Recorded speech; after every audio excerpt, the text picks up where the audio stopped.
Benar ya? Baik, izin saya ulangi lagi Bu. Jadi bekal pertama untuk menyambut Ramadan yang pertama adalah iman. Ini perkara penting Ibu. Karena maaf, tolak ukur keimanan itu apa? Sederhana sebenarnya. Ini pernah kita bahas dulu Bu. Kalau kita ingin mengukur sejauh mana kadar keimanan kita Bu, maka itu semua mau tidak mau Bu harus menjadi tolak ukurnya itu sabda Nabi Muhammad SAW dalam hadis riwayat Bukhari dan juga Muslim terkait tentang manisnya iman. Ibu jujur, siapa di antara kita yang terakhir kali Bu sholatnya teh nikmat pisan? Tadi sholat duha ada Bu, yang betul-betul nikmat ada enggak Bu? Enak banget. Atau jangan-jangan Ustadz sholat duha tadi adalah momentum ketemunya kunci motor. Dari pagi teh nyari di mana, di mana. Wah, bisa sholat duha, aduh heula. Allahu Akbar. Eta kunci motor di mana? Ruku nyari lagi, Allah. Tadi teh ke kamar, dari kamar teh ke sini sami Allah liman hamidah. Pas sujud subhana rabbiyal a'la. Oh, mohon di jaket. Oh, nemunya di jaket. Ini hati-hati Bu. Sholat seperti ini, inilah yang menjadi penyebab akhirnya maaf. Ini pertanda kita belum merasakan kenikmatan dalam beribadah. Bukankah sholat ini tegas Allah mengatakan, fawailul lil musallin. Celakalah orang-orang yang lalai dalam sholatnya. Apa cirinya kata Allah? Ayat selanjutnya, alladzina hum an sholatihim, yaitu orang yang lalai dalam sholatnya. Ketika sholat dia nggak ingat Allah. Hati-hati Bu. Yang seperti ini berpotensi apa? Ini yang akan berdampak hilangnya pahala dalam ibadah. Ya, baik Bu. Kita bahas sekarang Bu.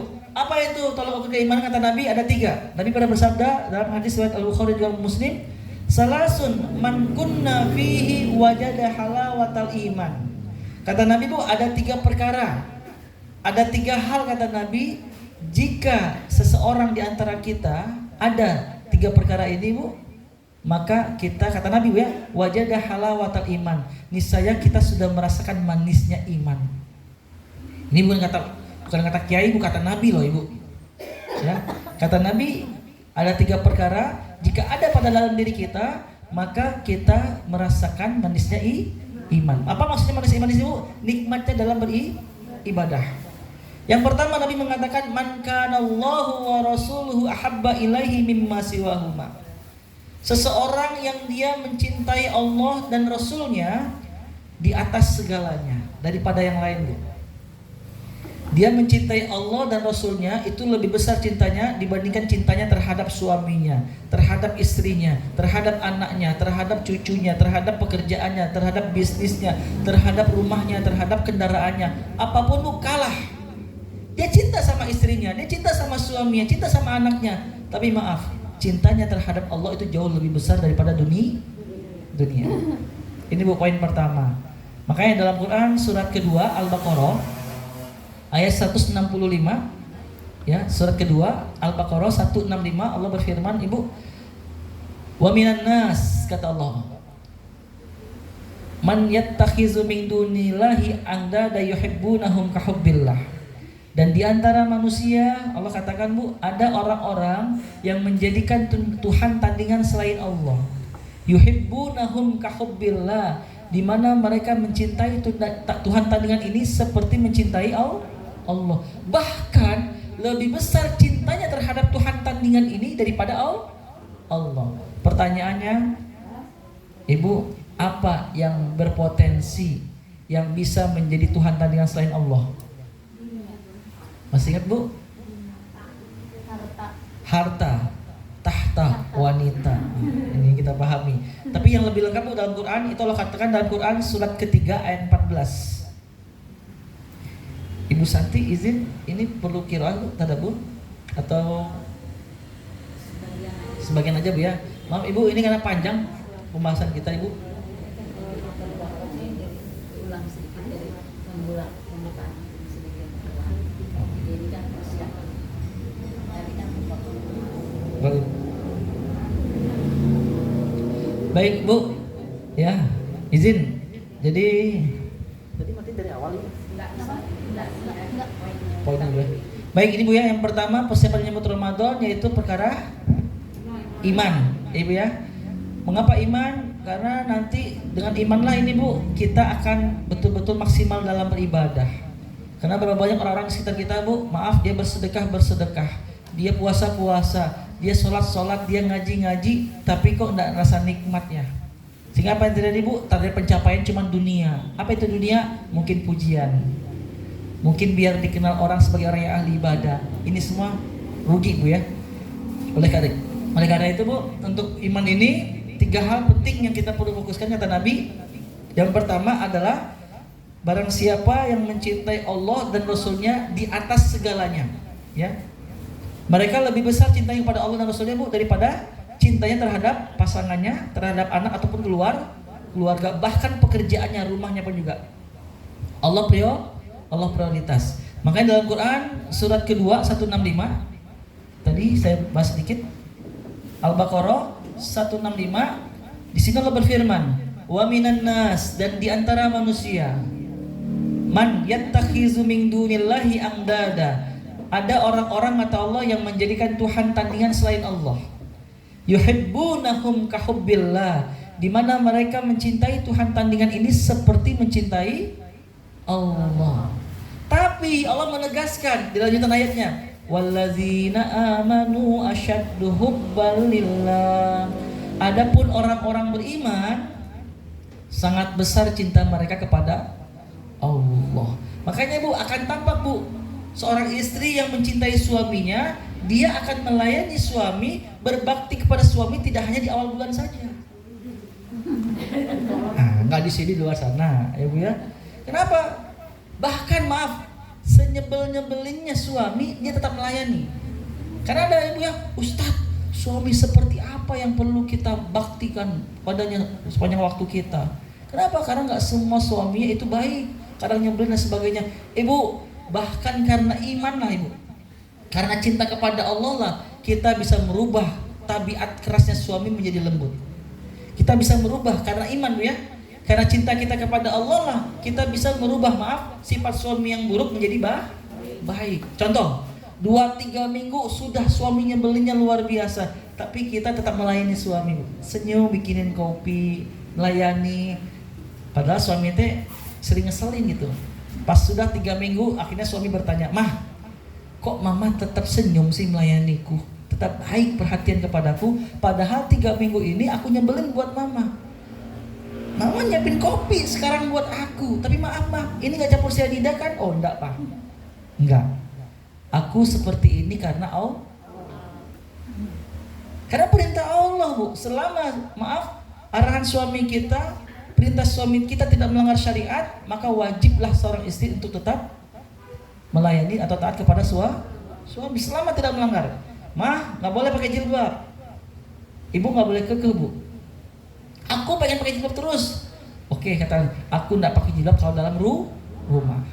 Kalau keluar rumah tetap maaf. Allah memerintahkanku untuk menutup aurat." Wajib Bu. Makanya begitu pula ibu pengen taklim. Nah, 2 pilihan misalnya Bu, kita pengen jadwal taklim, tiba-tiba suami minta dianterin, minta ditemenin Bu. Pilih mana Bu? Taklim atau nemenin suami? Nemenin suami. Makanya strateginya setiap Rabu ya, sebelum Rabu ada kajian Ibu, malam-malamnya Ibu kualitas servisnya harus baik gitu. Biar apa? Besoknya betul-betul suami senyum, izin dan sebagainya ya. Jadi penting Bu ya. Yang pertama, cinta kepada Allah dan Rasul lebih besar daripada yang lain. Bahkan Ibu hati-hati terkait ini juga Bu, dalam Quran surat 33 ayat 36. Mohon maaf, ini saya lanjutin lagi Bu ya. 165 tadi Bu, apa yang menjadi Tuhan tandingan selain Allah? Dalam Quran surat 3 ayat 14. Ada 6 Bu. Al-Quran lebih detail. Kalau yang kita pahami kan Bu, harta tahta wanita tadi. Kalau Allah lebih detail menggambarkan ada 6 perkara, 6 poin, 6 hal yang bisa berpotensi menjadi Tuhan tandingan selain Allah. Surat Ali Imran 3 ayat 14 Allah mengatakan, Zuyyina lin-nasi hubbus syahawati minan nisa wal banin wal qanatiril muqantarati minadh-dhahabi wal fiddah wal khailil musawwamah wal an'am wal hars. Dijadikan terasa indah kata Allah dalam pandangan setiap manusia. Pertama, kecintaan terhadap wanita, istri. Maksudnya ini pasangan, Bu. Berapa banyak dulu seorang laki-laki, Bu, ketika jomblo rajin ke masjid. Setelah menikah, apa tadi, Bu? Sendalnya hilang dari masjid, alias tara ke masjid. Ya. Yang kedua kata Allah, anak-anak sama. Berapa banyak orang tua yang dulu rajin ibadah sama Allah, setelah punya anak ternyata membuat dia lalai kepada Allah. Yang ketiga Allah katakan itu wal qanatirul muqantarah minadz zahabi wal fiddah. Bertumpukannya harta benda dari emas dan perak. Dulu belum punya apa-apa, rajin ke masjid. Belum punya rumah, rajin ke masjid. Setelah punya rumah, setelah dia punya dunia, dia mulai jarang ke. Ada yang seperti ini, Bu? Ada. Bahkan Allah abadikan dalam kisah zaman Nabi Musa itu korun. Betul, Bu? Dulu dia awalnya miskin loh, Ibu. Setelah punya harta, akhirnya dia meninggalkan Allah. Yang keempat kata Allah wal khairil musawwamah, kuda pilihan. Apa maksud dari kuda pilihan di sini, Bu? Kendaraan. Maaf Ibu, Allah tidak menuliskan sayyarah mobil, tidak. Allah tidak menuliskan jawalah motor, tidak. Allah tidak menuliskan tayyarah pesawat, tidak. Ya, kenapa tidak? Karena dulu belum ada mobil, belum ada motor, belum ada pesawat. Tapi kendaraan yang populer dulu itu adalah kuda, onta atau juga keledai. Tapi yang terbaik dari tiga ini adalah kuda. Saya mengatakan kuda pilihan, kendaraan maksudnya, Bu. Sama. Berapa banyak orang-orang sekitar kita, Bu, dulu kemana-mana naik angkot, rajin taklim, rajin pengajiannya, rajin ke masjidnya. Setelah punya mobil kok hilang dari masjid lagi. Ini hati-hati bunyi keempat. Yang kelima, al-an'am, hewan ternak. Ini gambaran dari, kalau saya boleh gambarkan, ini gambaran pekerjaan, Bu. Jabatan dalam satu perusahaan. Yang terakhir, al-har, sawah ladang. Ini gambaran dari bisnis. Dulu baru merintis bisnis, rajin ke masjid. Sudah buka cabang di sini, wah udah jauh dari ibadah, subhanallah. Ada yang seperti ini, Bu? Ada. Makanya Allah mengatakan di ayatnya surat 3:14, "Dzalika mata'ul hayatid dunya." Itulah kesenangan hidup di dunia. Ini yang berpotensi, Bu. Tapi Allah mengatakan ayat 21:5 tadi, adapun orang-orang beriman sangat besar cintanya kepada Allah. Allah tetap prioritas. Ketika dia tiba-tiba sudah menikah, tambah rajin sholatnya, Bu. Yang kemarin cuma fardu aja, sekarang rawatibnya ditambah. Jadi tambahan. Dulu cuma rawatib qobliyah ba'diyah saja, tiba-tiba setelah menikah jadi tambah tahajud. Ini, Bu, bertambah ibadah. Ini gambaran kalau dia bersyukur setelah dia menikah. Dulu setelah belum punya anak, udah menikah belum punya anak, rajin ibadah, Allah anugerahkan anak padanya, waduh, tambah kenceng ibadahnya, Bu. Orang beriman, ya, karena dia menyadari seluruh yang dia miliki itu berasal dari Allah Subhanahu wa Ta'ala. Baik, Bu, ini pertama, Bu, ya, kata Nabi yang pertama adalah mencintai Allah dan Rasul itu lebih besar daripada selainnya. Maksudnya dia lebih besar mencintai Allah daripada pasangannya, anaknya ataupun keluarga. Kemudian poin kedua kata Rasulullah, "Wa man ahabba 'abdan la yuhibbuhu illa lillah." Seseorang yang mana dia mencintai orang lain, tidaklah dia mencintai kecuali karena Allah. Maksudnya apa, Bu? Kalau kita ingin merasakan manisnya iman, tatkala kita dekat sama seseorang itu karena Allah. Kalau karena Allah, maka yang jadi penilaian adalah ibadah. Bukan karena satu partai, bukan karena satu hobi, bukan karena Ustadz dia mah asik orangnya, kenapa gitu. Iya, setiap ketemu pasti ada obrolan aja, ngomongin si A, ngomongin si B, ayo gitu, Bu. Ustadz resep sama ibu ini, saya senang banget. Kenapa? Masuk botram, bukan masalah botram, Bu, enggak. Kalau kita ingin merasakan manusia iman, apa Ibu? Ketika jumpa dengannya, Bu, demen kita, Bu. Senangnya luar biasa. Kenapa? Karena dekat dengan dia, kita tambah rajin sholat, rajin ngaji, rajin sedekah, rajin ibadah. Begitu pula sebaliknya, ketika kita membenci seseorang karena Allah, bukan karena tidak satu partai, bukan karena tidak satu olahraga, enggak. Bu, Ibu senang sama dia? Enggak, saya enggak senang sama dia. Kenapa? Ya, kalau setiap ngumpul punten ngomongkan batur. Setiap ngobrol sama dia itu pasti ada keburukan yang enggak. Kalau orang beriman, Bu, mencintai dan membenci karena Allah. Terkait poin kedua ini, Bu, mengapa? Hati-hati. Pernah kita bahas dulu Bu ya. Dalam Quran surat 43 Az-Zukhruf. Az-Zukhruf 43. Sini saya tulisin ya. Ayat 36.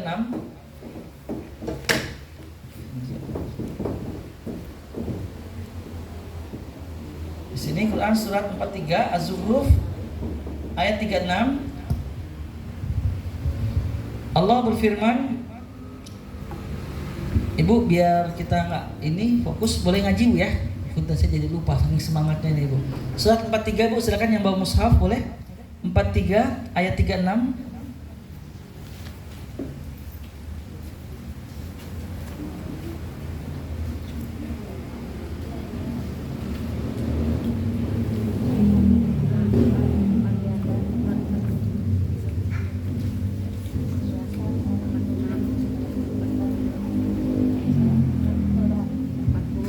Surat 43 halaman 492 sebelah kiri ya posisinya. Quran surat 43 ayat 36. Halaman 492. 492. A'udzu billahi minasy syaithanir rajim. Enggak. A'udzu billahi minasyaitonir rajim. Punten Ibu, ini saya ralat punten ini pembahasan nomor 3 punten. 43 ayat 67 Bu. Maaf saya salah. Ini terkait dengan Al-Qur'an, punten saya ralat 43 ayat 67 Bu. Ayat 36 ini nanti Bu poin ketiga. Punten, maaf. Sekarang ini 43 ayat 36 ini persiapannya Ramadan bekal yang ketiga ya. Tapi yang pertama dulu kita masih bahas ayat 67 Bu, mohon maaf. 67. 43 ayat 67 halaman selanjutnya kalau tidak salah itu. Al-Akhillah. Halaman 494 sebelah kiri posisinya Bu, halaman 494. Maaf sebelumnya. Baik. A'udzu billahi minasyaitonir rajim. A'udzu billahi minasyaitonir rajim. Al-akhillau yawma idzin ba'duhum li ba'din adu. Al-akhillau yawma idzin ba'duhum li ba'din adu illal muttaqin. Allah Subhanahu wa taala berfirman, teman-teman karib pada hari itu, maksudnya Ibu di akhirat nanti, saling bermusuhan satu sama lain. Ya Bu ya. Yang tadi Bu, yang kita merasa aduh kalau nggak ada dia itu nggak rame. Istilah anak muda sekarang tuh Bu, kalau teman karib itu atau CS itu adalah bestie cenah. Saya tahu teman dari mahasiswa Bu. Istilah sekarang tuh best friend itu bestie cenah Bu. Aduh kalau nggak ada dia itu nggak rame. Kenapa? Kalau persaudaraan pertemanan ini Bu, bukan karena Allah, cuman sebatas dunia saja, Allah menggambarkan akan saling bermusuhan. Mengapa saling bermusuhan Bu? Di antara penyebabnya bisa jadi pertama Bu, karena kebersamaannya Bu, di akhirat nanti dia marah. Ya Allah, hei Ibu A, dulu ketika ada peluang waktunya sholat, kok kamu malah ngajak botram? Nah ini Bu, gara-gara Ibu tuh, saya yang harusnya melayani suami, namanya suami, Ibu ngomong kalau nggak ada kamu, udah kita nggak usah temenan lagi. Wah ini Bu, karena seperti ini. Akhirnya apa tadi Bu? Di akhirat saling bermusuh.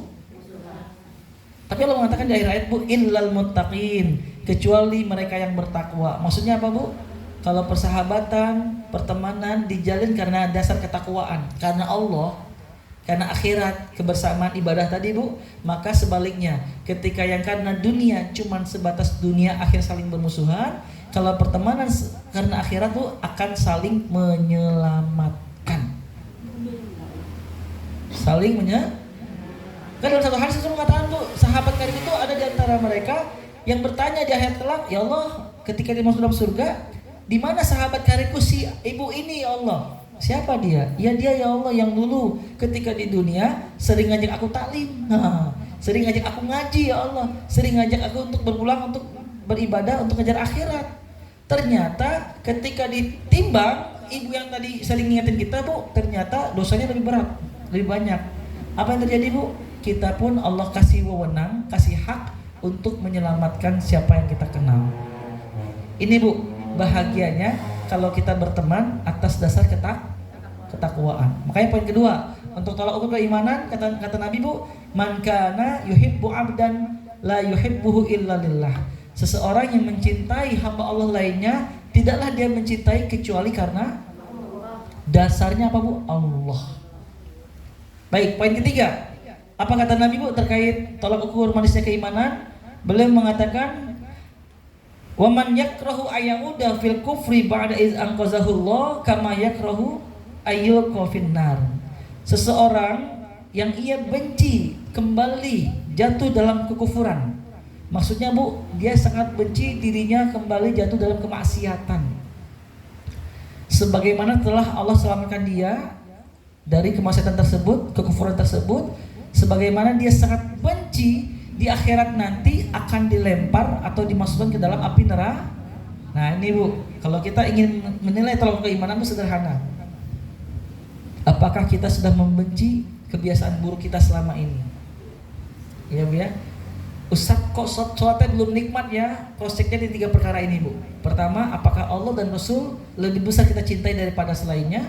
Yang kedua, apakah kita saling mencintai karena Allah? Yang ketiga, masalah keburukan kita, kemaksiatan kita, kekufuran kita kepada Allah. Apakah kita sudah membencinya atau jangan-jangan masih melakukannya? Ya Bu ya. Baik, ini 3 perkara Bu, tolak ukur keimanan. Dan ini penting Bu. Mengapa? Karena Ramadan nanti kita mengetahui ibadah itu istilah sunnatnya pabalatak loh. Pabalatak itu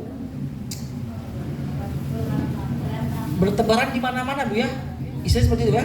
Jadi di mana-mana itu peluang pahala besar sekali. Bahkan ada yang berpendapat amalan sunnah di Ramadan itu pahalanya seperti amalan wajib, apalagi amalan wajib. Yang kita mengetahui Bu, baca Al-Quran 1 huruf itu 10 pahalanya kata Nabi kan. Bismillahirrahmanirrahim, ada 19 huruf kali 10 dapat 190. Di Ramadan apalagi sedekah aja itu dibalasannya sampai 700 kali lipat. Surat 261 kata Allah. Itu Allah tidak mengatakan khusus Ramadan, tidak. Tapi kapanpun ketika kita infak di jalan Allah, Allah membalas sampai 700 kali lipat bahkan lebih. Apalagi di bulan suci Ramadan. Nah Ibu, ketika melihat banyak peluang-peluang ini, maka kalau tak ada iman, bagaimana kita mau menikmati? Betul nggak Bu? Betul apa benar? Betul apa benar? Betul dan benar Bu ya. Saya nggak mau kasih pilihan salah. Karena berapa banyak orang sekitar kita Bu, aduh sholat tapi tidak nikmat, akhirnya tidak akan semangat. Ya Bu ya. Ini poin pertama Bu. Saya katakan yang pertama adalah iman. Baik, sekarang yang kedua, apa itu persiapan kita nyambut Ramadan Bu? Yaitu ilmu. Ya. Ketika mau mencintai Allah, ada ilmunya nggak? Ada. Dan ini perlu ada pada dalam diri kita Ibu. Ketika ingin mencintai Allah, berarti kita ingin beribadah maksimal kepadanya. Apakah ibadah bisa dengan asal-asalan Bu? Tidak. Ibu, alhamdulillah loh, proyek saya, penjualan bisnis saya Bu, hari ini sampai 100 juta sampai jam 10 tadi Bu. Senang saya misalnya Bu. Senang. Akhirnya saya ngomong Bu, saya pengen bersyukur sama Allah. Nanti zuhur 5 rakaat. Kumaha kira-kira Bu? Boleh nggak Bu? Nggak bisa. Walaupun secara logika 5 itu kan lebih banyak daripada 4. Berarti kan lebih pelaksanaannya itu lebih lama masih, tapi tak bisa Ibu. Ya udah deh nggak 5 deh Bu, 4 rakaat, tapi saya pengen tahiyat itu per rakaat. Kumaha Bu? Nggak bisa. Ibadah itu ada tuntunannya. Makanya poin penting terkait ibadah Ibu, kan ilmu itu akan bermuara kepada ibadah.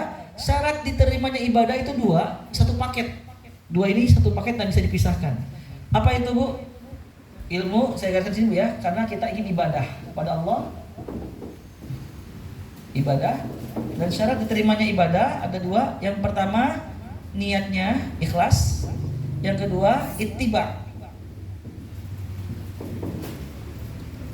Ini Bu poin penting Bu. Yang pertama niatnya harus ikhlas karena Allah. Yang kedua ittiba. Apa makna ittiba? Mengikuti Nabi Muhammad SAW. Baik, kita bahas sedikit Bu tentang niat dan juga ittiba ini Bu.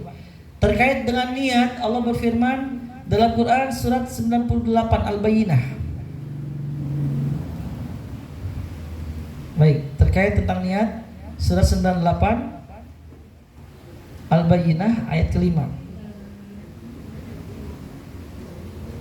Izin saya bacakan Bu ya, karena ini niat waktu udah nggak kerasa jam 11 lagi.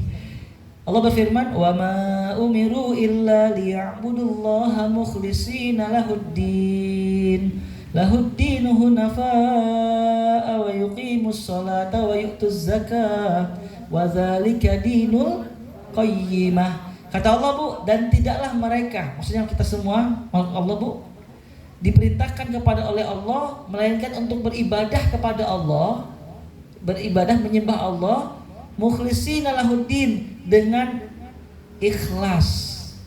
Niatnya karena Allah. Apa arti ikhlas? Ikhlas itu Bu, makna bahasanya itu Bu adalah murni. Kalau di Garut ada susu murni enggak Bu? Ada Bu ya, tapi kalau ke Bandung nih Bu, di Bandung kan kita ada ke Lembang Bu ya, ada susu murni. Ibu, apa arti susu murni Bu? Asli tidak ada campuran. Yang nggak ada asli dari sapi gitu atau kambing yang tidak tercampur dengan yang lain. Ibu, ketika susu murni tercampur dikit aja sama kopi, apakah masih disebut susu murni? Jadi apa Bu? Berubah menjadi susu kopi susu. Jangan Bu, begitu pula niat itu penting Ibu. Ketika ibadah itu ganjarannya luar biasa. Contoh Bu, sedekah itu pahalanya besar.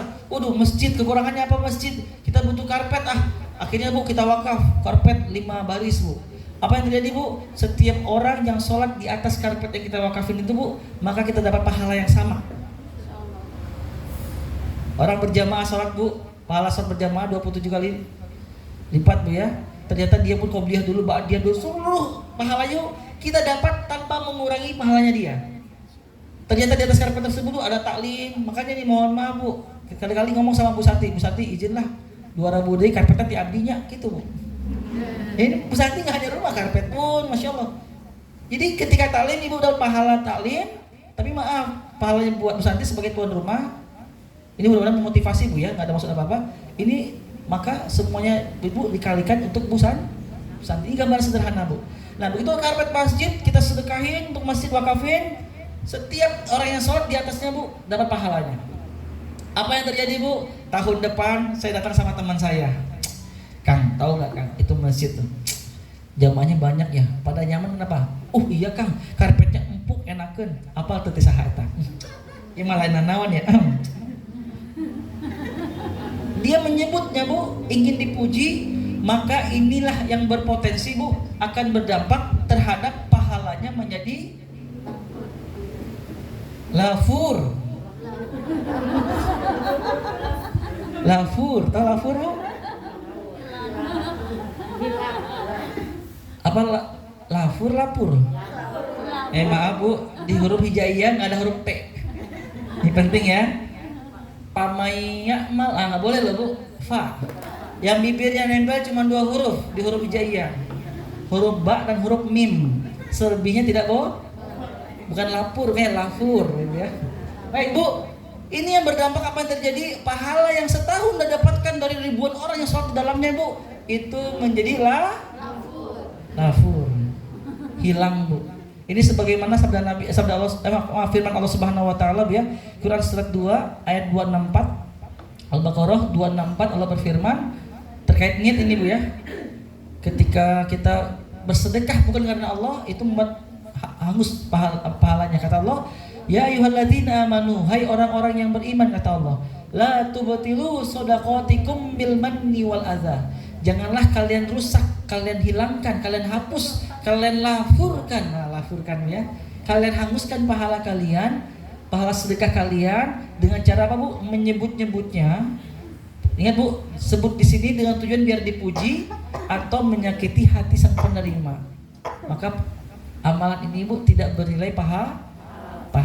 Allah gambarkan seperti apa itu Bu? Seperti batu yang di lautan. Ketika dia kering, batu ini gambaran dari wadah pahala Bu, tempat pahala. Banyak pasir di atasnya.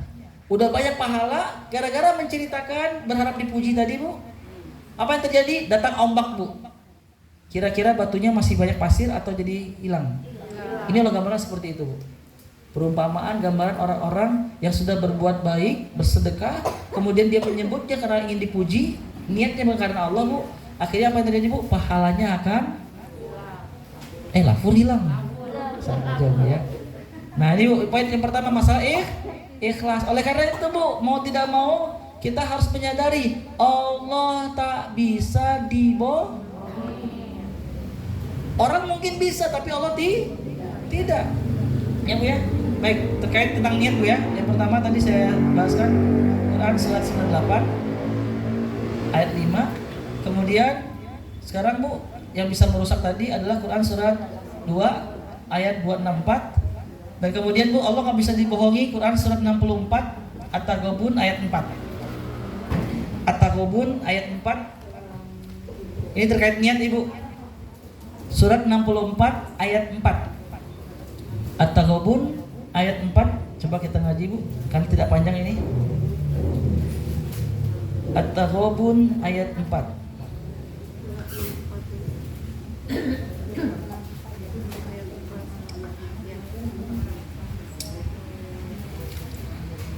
A'udzu billahi minasy syaithanir rajim. Enggak. A'udzu billahi minasy syaithanir rajim. Ya'lamu ma fis samawati wal ard. Ya'lamu ma fis samawati wal ard. Wa ya'lamu ma tusirruna wa ma tu'linun. Wa ya'lamu ma tusirruna wa ma tu'linun. Wallahu alimun bizatis sudur. Wallahu alimun bizatis sudur. Allah Subhanahu wa taala berfirman, Dia mengetahui apa yang ada di langit dan apa yang ada di bumi. Dan Dia mengetahui apa yang kamu rahasiakan dan apa yang kamu nyatakan. Dan Allah Maha mengetahui segala isi hati. Nah ini Bu poin penting terkait niat. Allah tidak bisa kita bohong, karena niat itu adanya di Ibu. Sedekah yang paling mudah itu apa Bu? Senyum. Pernah nggak kita tersenyum sama seseorang pada hati kita kesel? Pernah atau sering? Sering atau selalu? Oh yang selalu Bu. Nah Ibu kira-kira Bu, orang yang tersenyum, Ibu sehat sama kita, aduh ayo deh Ibu ya. Ibu yang seperti ini senyum berpahala enggak? Senyum hati kesel. Lagi jalan ketemu sama tetangga, Ibu assalamualaikum, senyum, tapi hati teh tuh lah kasih Bu ya sebenarnya mah. Yang seperti itu berpahala enggak Bu? Munafik ya. Nah makanya hati-hati Bu, ini poin penting sekali Bu. Makanya sekarang butuh ilmu untuk Ramadan nanti juga sama. Ketika ada bertebarannya peluang-peluang pahala dengan ibadah-ibadah suci Ramadan, jangan sampai ibadah kita tertolak gara-gara tidak Si bapak tara ke masjid, tiba-tiba ke masjid, ustadz seneng, Pak alhamdulillah ke masjid ayeuna, mohon ustadz aya mitoha soalna. Tah Bu, kira-kira sholatnya itu berpahala enggak Bu? Karena dia menyatakan soalnya ustadz aya mitoha, nggak enak kalau ini Bu perkara penting. Gambaran sederhana tadi Bu, susu murni, ikhlasnya murni. Bagaimana ketulusan kita ketika beribadah itu hanya lillah karena Allah. Ketika ada yang muji, ini mah bonus. Enggak, bukan ini nih yang gue harapkan. Aku mengharapkan hanya karena Allah. Makanya tadi Bu, ini poin penting pula saya bahas. Mengapa? Karena kata Nabi, tadi kita bahas sedikit, barang siapa yang beriman, yang saum di bulan suci Ramadan karena iman dan berharap balasan hanya karena Allah. Wahtisaban, bukan berharap pujian, bukan berharap sanjungan, tapi betul-betul hanya karena Allah. Yang penting Allah ridho, yang penting Allah yang membalasnya. Jaminannya apa Bu? Dosa-dosa yang terlalu akan diampuni. Bahkan dalam hadis lain Bu, masih riwayat Bukhari yang sama, Rasulullah bersabda, "Man qoma ramadhana imanan wahtisaban." Barang siapa yang menghidupkan hari-harinya dalam Ramadan itu tersebut Bu, karena iman dan berharap balasan kepada Allah, apa ganjarannya? Akan diampuni dosa-dosa yang telah. Berarti tegas, sedekah kita harus karena Allah, ngaji kita karena Allah, seluruhnya karena Allah. Tapi cukup nggak ikhlas niat saja? Cukup nggak ikhlas saja Bu? Nggak bisa. Makanya tadi saya katakan Bu, yang kedua ittiba. Apa arti ittiba? Mengikuti Nabi Muhammad Sallallahu Alaihi. Nggak bisa Bu. Ustadz saya mah ikhlas, pengen zuhur 5 rakaat. Nggak bisa. Tidak di. Kenapa? Karena tujuan Nabi diutus. Ini yang pertama Bu ya, tentang niat. Saya ulatkan. Sekarang tentang ittiba. Itu Allah mengatakan dalam Quran surat 3 ayat 31. Quran surat 3 ayat 31. Ali Imran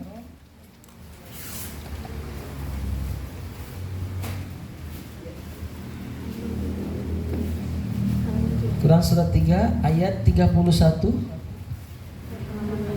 halaman 54. Halaman 54. Surat 3 ayat 31. Qul in kuntum a'udzu billahi minasy syaithanir rajim.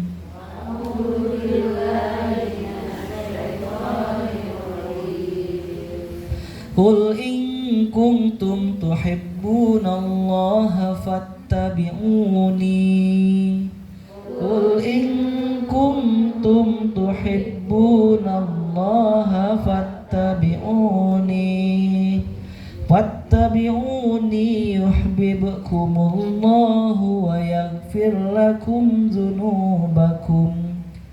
Wattabi'uni yuhibbukumullahu wa yaghfir lakum dzunubakum. Wallahu ghafurur rahim.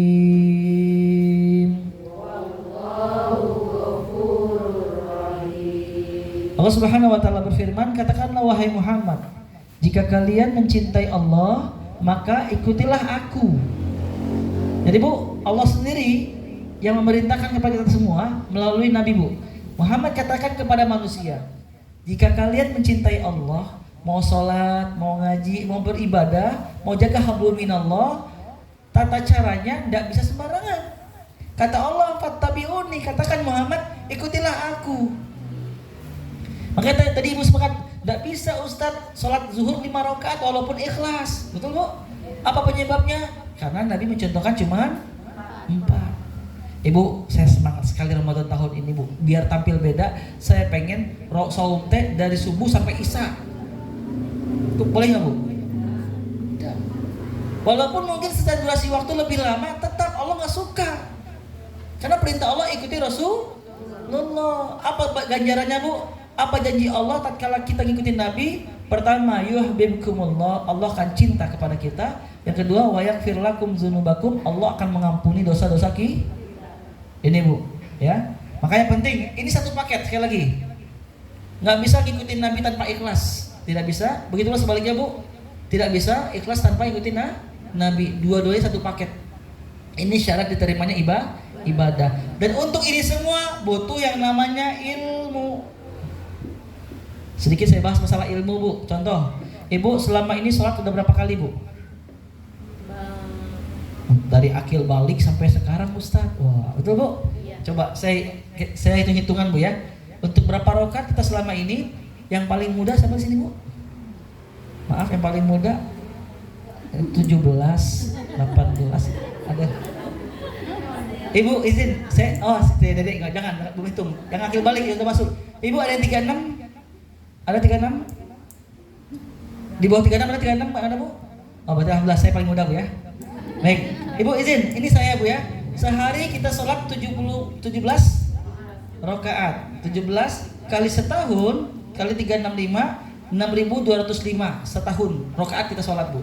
Dikali 36 tahun umur saya sudah sholat selama ini 223.380 kali. Ibu Santi berapa Bu? Maaf Bu, umur? 59. Biasanya perempuan teh paling anti kalau tanya umur ini apa Bu ya. Berarti Ibu Santi sudah sholat selama ini 366.095 rakaat. Rakaat Bu ya. Kalau 17 rakaat. Tapi pertanyaannya Bu, apakah sholat kita diterima? Yakin belum tentu gitu ya. Bu, nah bagaimana Bu? Akhirnya kita harus wanti-wanti. Alah, diterima nggak ya? Sederhana Bu. Pesan Nabi terkait ilmu masalah sholat. Anna rajula la yusalli sittina sana, kata Nabi Bu, di akhirat nanti ada hamba Allah yang ketika proses hisab dulu di dunia dia itu sudah sholat 60 tahun lamanya.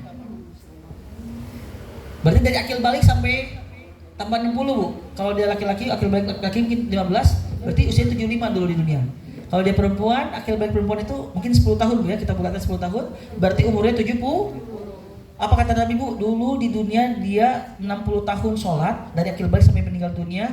Tapi kata Nabi Bu, la tuqbala sholatahu, tak satu pun sholatnya diterima. Apa penyebabnya kata Nabi Bu? La'alla yutimmu ruku'a wala sujuda. Bisa jadi penyebabnya, bisa jadi rukunya benar, sujudnya tidak benar. Wa yutimmu sujuda wala ruku'a, atau sebaliknya kata Nabi Bu, sujudnya benar, rukunya yang tidak benar. Ibu, bagaimana kita tahu benar atau salah? Dengan ilmu. Nggak bisa kita ngomong Ustaz mah berlebihan, kan yang penting ikhlas. Nah lain gitu. Nabi yang ngomong Bu. Ini Nabi yang mengatakan ada hamba Allah 60 tahun sholat tapi tidak diterima sholatnya Bu. Mengerikan tidak Bu? Apa timbul pertanyaan dalam diri kita Bu? Ya Allah, jangan saya termasuk yang tidak diterima. Berarti apa yang kita semangat tumbuhkan adalah ilmu, bukan ilmu matematika. Ibu jago matematika belum tentu ya nggak nyelamatin Bu. Ibu jago bahasa Sunda, bahasa Prancis nggak nyelamatin. Yang pasti menyelamatkan adalah ilmu agama. Makanya saya bahas Bu, persiapannya untuk Ramadan ini penting pula Bu. Terkait ibadah-ibadah kita. Ibadah nggak bisa asal-asalan, ada ilmunya. Pengen zakat, saking bahagianya, alhamdulillah. Setahun sudah saya hitung Ustaz, nisabnya masuk, haulnya juga sudah tepat. 1 miliar Ustaz, berarti zakatnya 2,5%, berarti 25 juta. Tapi Ustaz maaf, saya lagi senang ini Ustaz, saya pengen zakat 10%. Diterima mau Bu? 10%-nya berarti 100 juta. Kata ambil zakat, wow. Tapi kalau dia ambil zakat yang amanah Bu, dia harus menolak.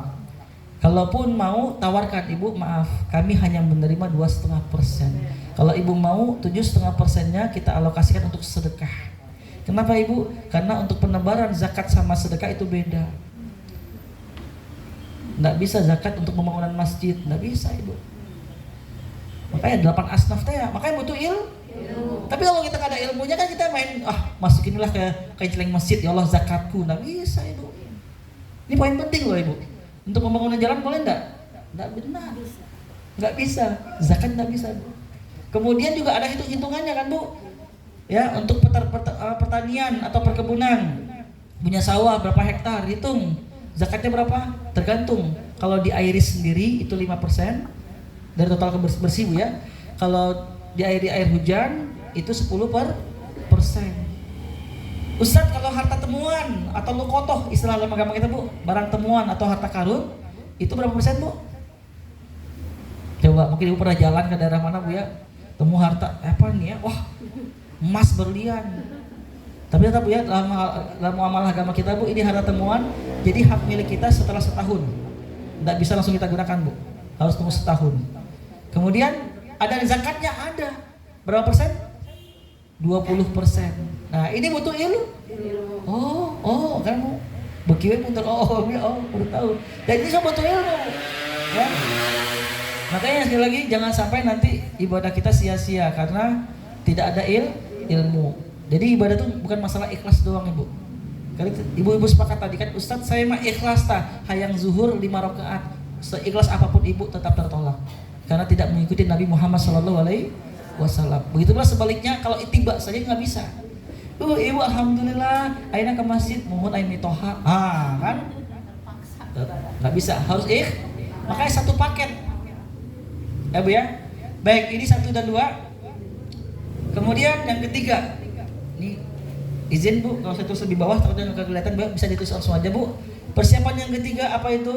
Yaitu bagaimana kita saat ini bu menumbuhkan semangat untuk menjadi ahli Quran.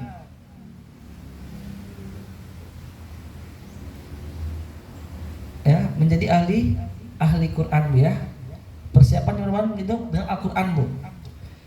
Bu, kita mengetahui Ramadan disebut dengan Syahrul Ramadan, itu artinya bulan Ramadan. Syahrul Ramadan disebut dengan Syahrul Quran, bukan Syahrul Gunawan. Apalagi Syahrul Khan, bukan bu ya. Intinya apa bu?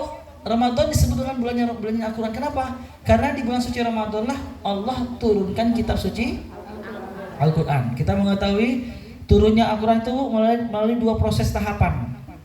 Tahapan pertama langsung lengkap dari Allah ke langit dunia kepada malaikat Jibril, lengkap dari Al-Fatihah sampai An-Nas, 30 juz, 114 surat. Tapi turunnya dari malaikat Jibril kepada Rasulullah, ini prosesnya bertahap, berangsur-angsur, dan turunnya tidak lengkap langsung bu, utuh 30 juz tidak. Turunnya berapa lama bu? 23 tahun prosesnya bu. Dan yang ayat yang pertama kali turun itu Al-Alaqah, 5 ayat pertama. Ketika Nabi sedang berdiam diri di Gua Hira. Ya bu ya. Iqra bismi rabbikal ladzi khalaqa. Khalaqal insana min 'alaq. Iqra wa rabbukal akram alladzi 'allama bil qalam. 'Allamal insana ma lam ya'lam. Ini ayat yang pertama kali turun ketika Nabi sedang berdiam di Gua Hira. Kemudian ayat yang terakhir turun bukan An-Nas ternyata bu. Ayat yang terakhir turun bukan An-Nas tapi surat Al-Maidah, surat kelima. Di pertengahan ayat ketiga. Ya bu ya, jadi acak-acakan bu. Yang pertama bukan Al-Fatihah, yang terakhir bukan An-Nas. Tapi yang pertama Al-Alaq, 5 ayat pertama, yang terakhir turun Quran surat 5 Al-Maidah, pertengahan ayat ketiga. Apa bunyinya? Allah berfirman, Al-yawma akmaltu lakum dinakum wa atmamtu alaikum ni'mati wa raditu lakumul Islam madina. Kata Allah, hari ini telah kusempurnakan agamamu bagimu wahai Muhammad. Bu, apa makna sempurna? Tidak ada kekurangan. Berarti apakah Islam perlu ditambah? Tidak. Izin bu, salah nggak kalau saya mengatakan itu orang salah tuh ketika beribadah tidak sesuai tuntunan Nabi? Salah nggak bu? Jelas salah. Kenapa salah? Islam sudah sempurna. Jadi nggak perlu ditambah-tambah. Mereka yang menambah-nambahkan dalam perkara agama secara nggak langsung mengatakan dulu ada yang kurang dari Nabi. 15 abad yang lalu beda. Ini mungkin yang terbaik. Nggak bisa bu. Islam sudah sempurna. Yang berkata adalah Allah. Al-yawm, hari ini akmaltu, kusempurnakan lakum bagi kalian dinakum, agama kalian. Islam sempurna. Wa atmamtu alaikum ni'mati, dan kusempurnakan kenikmatan bagi kalian. Kesempurnaan Islam tadi bu. Wa raditu lakumul Islam madina, kata Allah, dan aku ridho Islam sebagai agama sempurna. Tugas kita ngapain bu? Yaitu menjalankan apa yang sempurna ini. Jangan dikurang-kurangi, jangan ditambah-tambahkan. Ini poin penting bu. Ya, ini poin penting. Itu semua bersumber dari Al-Quran dan juga Al-Hadis. Ya bu, terkait ibadah. Ini bu, mengapa penting? Mohon maaf. Sebentar lagi bu, nisfu Sya'ban. Ya, nisfu Sya'ban ini memiliki amalan yang spesial. Bukan amalan spesial, tapi waktu yang sangat spesial di hadapan Allah bu. Dimana pada hari ini, malam ini adalah diangkatnya catatan amalan. Apa keutamaannya nisfu Sya'ban bu? Pada hari ini kata Rasulullah, Allah mengampuni seluruh dosa-dosa manusia kecuali yang syirik.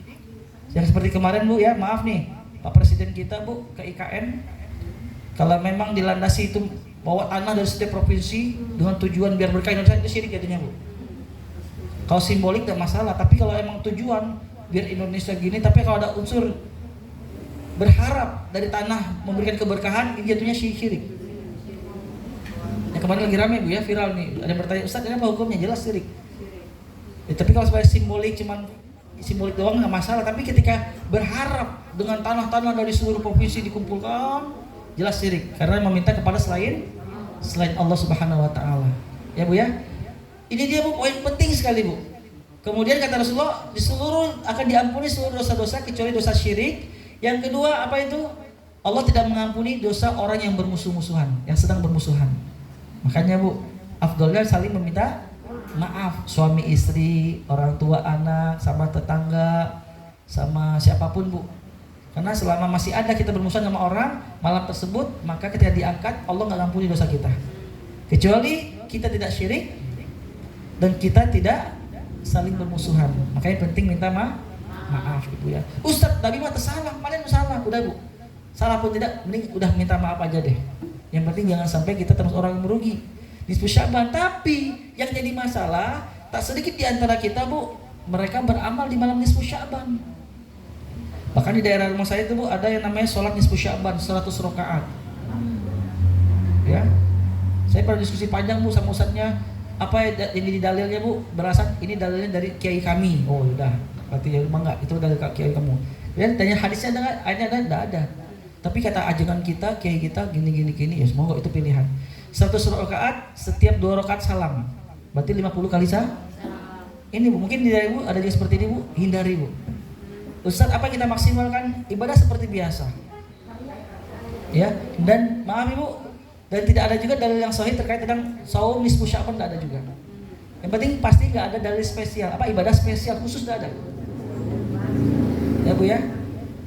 Kalau memang ada, sudah barang tentu hadisnya seperti dalil terkait tentang 10 hari terakhir Ramadan Bu. Jelas hadisnya kata Rasulullah, kata Aisyah apa? Rasulullah mengencangkan ikatnya, sarungnya Bu, ketika 10 hari terakhir. Karena keutamaan malam Lailatul Qadar. Tapi kalau memang malam nisfu Sya'ban ini ada amal khusus, maka sudah barang tentu kita dapatkan dalil dari istri Rasulullah ataupun sahabat Nabi terkait amal khusus tentang nisfu Sya'ban. Tapi tidak ada Bu. Sekali lagi saya sampaikan apa yang saya pahami, saya ketahui tidak ada amalan spesial di nisfu Sya'ban. Tapi beribadahlah sebagaimana kita ibadah biasa Ibu. Paham sampai di sini Bu ya? Ya Bu ya, terkait nisfu Sya'ban. Baik, kembali lagi Bu kepada Al-Qur'anul Karim. Nah, mengapa Al-Qur'anul Karim? Ingat Bu, Al-Quran ini memberikan dampak kemuliaan. Sekali lagi, saya ulangi, Al-Quran ini memiliki dampak kemuliaan. Apa diantaranya Bu? Masya Allah, kita mengetahui seluruh malaikat-malaikat Allah itu mulia, betul?